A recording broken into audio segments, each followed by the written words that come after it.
I did a little bit of homework and came across another pilot, and found this to be quite interesting in a similar vein. Captain Eric Brown. A very interesting man who was a former chief test pilot at the Royal Aircraft Establishment in Farnborough in England. And he in fact holds the world's record for the most types of aircraft ever flown. 487 different aircraft. And he also has the record for the most aircraft carrier landings, which is almost 2,500 aircraft carrier landings. And this is what he had to say. Very similar to Captain Sully. Listen to this. Now, you can do a tremendous amount if you just devote about 10 to 15 minutes to preparation before you fly an aircraft.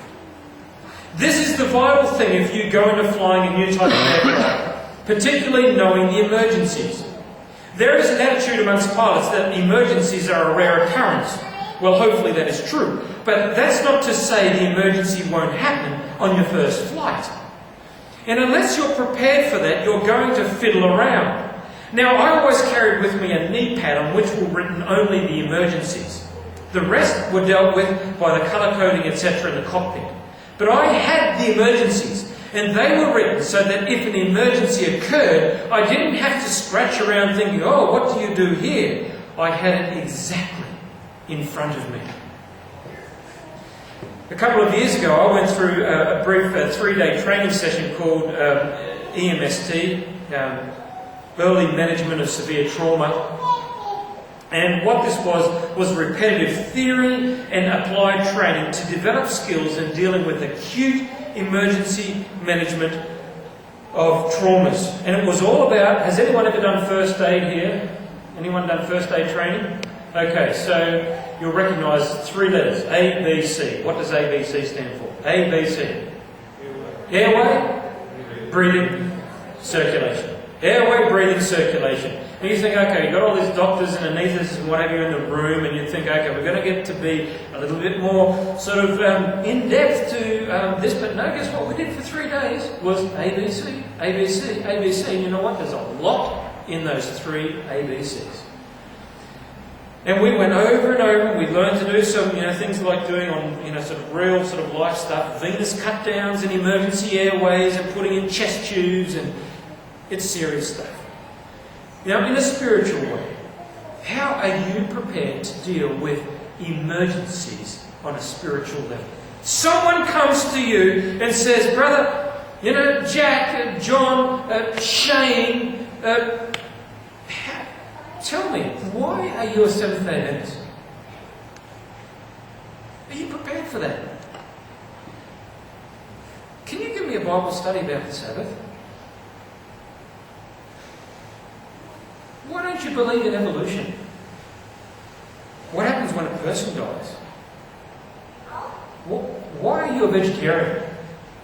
Why are you not a vegetarian? Because I understand that a lot of Adventists are vegetarian. Why aren't you a vegetarian? How are you going to defend your position in such a critical emergency as that? What the world is looking for is intelligent answers that are inspired by the Spirit of God.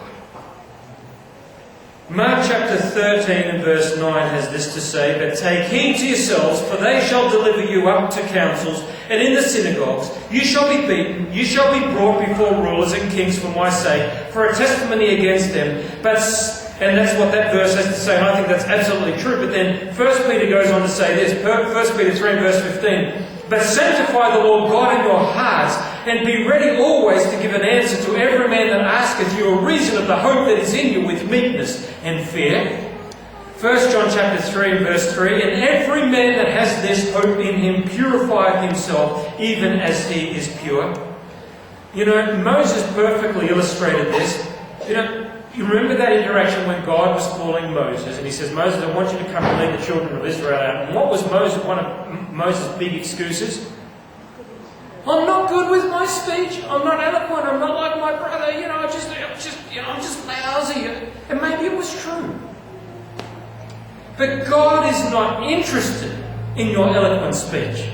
God isn't interested in the fact that, he's interested, but he's not seeing it as an impediment that you may stutter and stammer and you just can't seem to get one word out after another. He's just not interested in that as an excuse. If God has called you, He's called you. Rather, what He is interested in is your faithfulness, your preparedness, your willingness. And friends, Jesus today has identified Himself to you. He has extended an invitation to you that you may draw deeply from His bottomless well. He urges you to drink of that water of life because one day soon He wants to be there with you, arm around you, standing beside you as you stand beside that river of life that flows from His throne. He is not going to force that fluid into you intravenously. It's offered as an invitation. And He wants you to choose this day to drink of Him. Will you say yes to the invitation?